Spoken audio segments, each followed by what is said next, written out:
Каждый третий ребенок сталкивается с буллингом. Каждый десятый молчит о своей проблеме.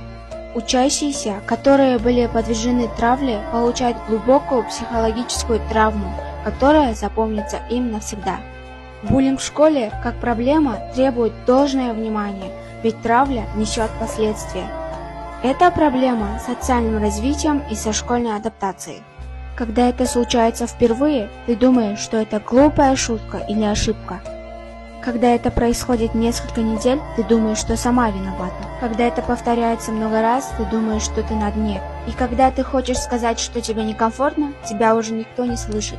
Этого быть не должно. И это уже не норма. Норма – это уважение, любовь и дружба. Когда без страха входишь в класс, когда не считаешь минуты, чтобы этот день быстрее закончился, когда не боишься ошибиться. Каждый человек должен иметь право на свободу. Мы хотим это исправить.